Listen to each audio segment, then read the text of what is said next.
There's some sort of new beginning that wants to come in for you. There's some sort of dream that you've had on your heart for a while, but you're letting your ego get in the way. By the way, if you're finding this is a message for you that your soul wants you to know and hear right now to help you move forward and align with your highest timeline.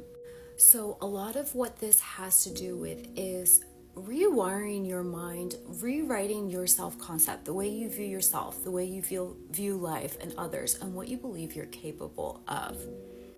There's some way in which you've been blocking yourself. And when I say ego, it's literally just the human persona you've taken on. And the great thing about that is that you are never stuck. You can change it anytime you want. So what I'm getting with these two cards, and I'm going to pull more, but what's coming through is you've been holding yourself back from a dream. Your dreams are on your heart because it's what you're here to experience. It's what you're here to create and embody and achieve, essentially. But there's some part of your psyche that's holding you back. And I don't want you to get angry with yourself, because this is always, whenever this is happening, it's just fear. It's just the fear brain trying to keep you safe. So what's called for is for you to really be honest with yourself about how you're holding yourself back. Essentially, what lies have you been buying into? This likely is going to be something along the lines of, well, who am I to do this? Or I'm not good enough, or I don't know enough, or people will judge me, or not believing you can actually have it all. Oh my gosh, I'm going to pull more cards on this, and look what came out. Lakshmi, stop worrying. Everything is going to be fine, okay? This is like a card of abundance. She's a goddess of abundance. So yeah, it's like it's time to face those fears, because your soul is ready to expand into more. Like any things going on in your life, whether that's in your mindset, your emotions, relationships, behaviors, patterns, anything that is no longer resonating true to you, you're being called to really evaluate that and let it go.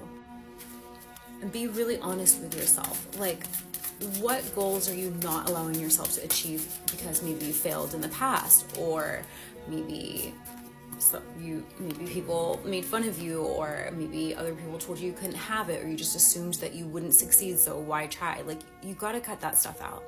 And if you're not sure what it is, guys, Lakshmi came out again. Are you kidding me? It's like so clear, like you have such a bright future ahead of you. Like, your dreams, like no one can live them out but you, and it's like literally what you're here and destined to do.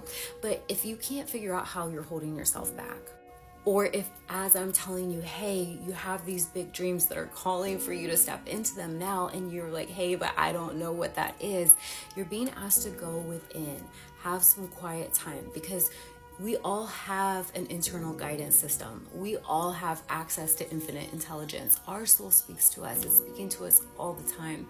But what happens is we tune it out because we get distracted. We think, I forget how many thoughts it is per day we think, but it's a ton of thoughts, and they tend to be the same little short loop of thoughts over and over again in different forms, rearranged, said a little differently, but more or less the same theme. So you're being called to examine that, and the best way to really become aware of this is to practice stillness, practice slowing down, being in your feminine energy. And I always love to tell my clients, if you need guidance, talk to your soul. Start talking to your soul. If you don't communicate with your higher self, this is your sign to start doing so. Say, hey, I need clarity around this. Show me what I need to let go of. Show me what my heart really wants. Show me my true desires, and you will get an answer. But I do want to remind you that your soul doesn't shout. It whispers.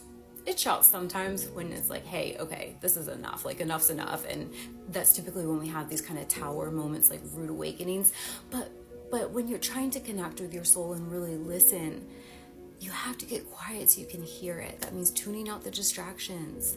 Stop overthinking, getting out of your mind and getting into your heart. Because I'm telling you, it's here for you. It's time. Like, there's no coincidence that you came across this reading when you did, because you're ready and you have what it takes, okay? I love you. You got this. I'm so glad you're tuning in here. Thank you for being here. If you're not following me yet, like, follow, share. If you would like to get support on your journey, if you feel like you need some help, I would love to be able to support you. You can go to the link at the top of my page. I offer mini soul guidance readings. I offer more in-depth readings. I have a bunch of self-paced programs.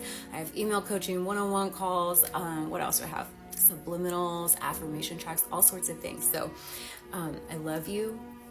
remember, bright future. I was going to grab the card, but I put it away. But bright future, bright future. It's all here for you, and you are so, so worthy.